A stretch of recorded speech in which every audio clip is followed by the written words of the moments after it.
Halo anak-anak, ketemu lagi dengan Bu Popi. Salam Veritas. Salam Veritas, semangat perubahan semua untuk Tuhan. Nah, kemarin anak-anak sudah belajar tentang apa itu telepon genggam atau handphone atau biasa disebut HP. Nah, hari ini kita akan belajar tentang kegunaan dari telepon genggam dan dampak negatifnya. Anak-anak sudah mengetahui belum kegunaan dan dampak negatif dari telepon genggam? Kalau belum mengetahui, yuk kita simak bersama-sama ya kegunaan dan dampak negatif telepon genggam dalam kehidupan kita sehari-hari. Kegunaan telepon genggam adalah sebagai satu, alat untuk mempermudah komunikasi. Ketika anak-anak menyapa teman baik dengan tulisan maupun dengan video, anak yang jauh dari anak-anak bisa menggunakan handphone sebagai alat komunikasi untuk menyapa teman-teman. Yang kedua, sebagai alat untuk belajar atau mencari pengetahuan. Nah, anak-anak untuk saat ini anak-anak belajar menggunakan handphone seperti yang sudah dilakukan anak-anak setiap pagi hari dengan melalui Zoom atau Google Meet atau WhatsApp group. Nah, yang ketiga, sebagai sumber informasi. Nah, anak-anak mencari sumber informasi yang ingin diketahui oleh anak-anak melalui handphone. Anak-anak bisa mencarinya melalui Google atau melalui YouTube. Nah, yang keempat adalah sebagai alat untuk refreshing diri, bisa dengan mendengarkan musik atau bermain games. Nah, dalam bermain game tidak usah lama-lama ya, cukup sebentar saja. Nah, itu tadi adalah kegunaan dari kita menggunakan telepon genggam. Dampak negatif menggunakan telepon genggam. Yang pertama, mengganggu perkembangan anak.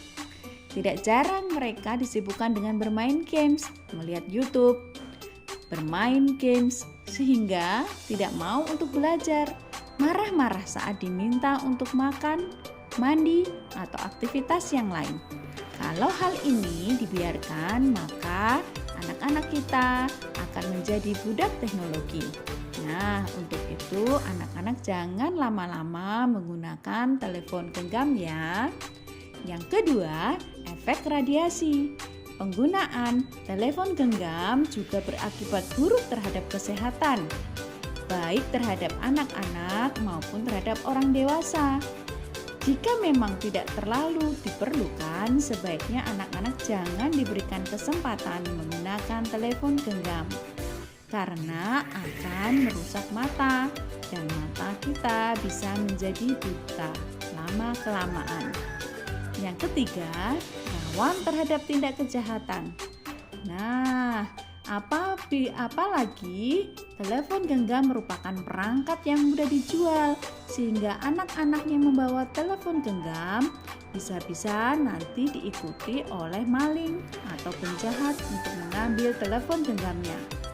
Yang keempat, sangat berpotensi mempengaruhi sikap dan perilaku siswa. Telepon genggam ini bisa digunakan untuk melihat hal-hal yang tidak baik.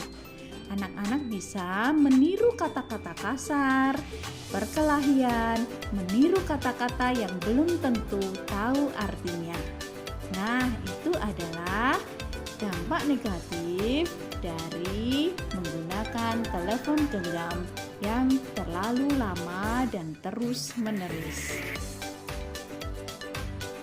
Nah, anak-anak sudah belajar tentang kegunaan dari telepon genggam dan dampak negatif dari menggunakan telepon genggam. Nah, untuk kegiatan anak-anak hari ini adalah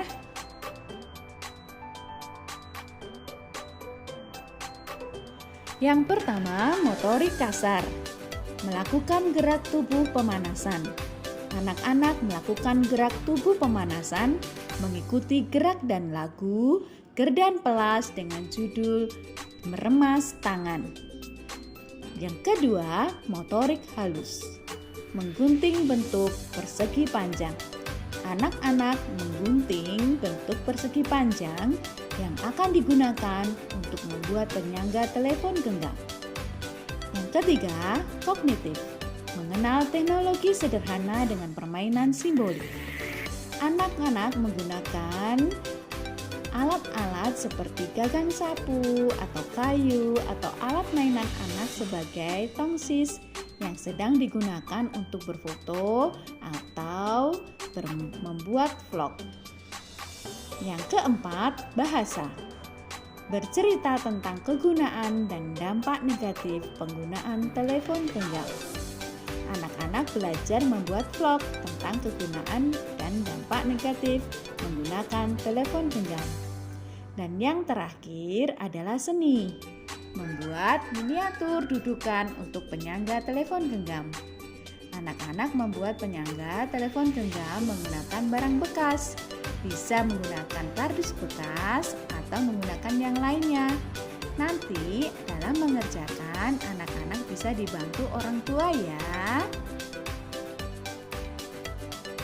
Nah, itu tadi adalah kegiatan atau tugas yang harus dikerjakan anak-anak untuk hari ini.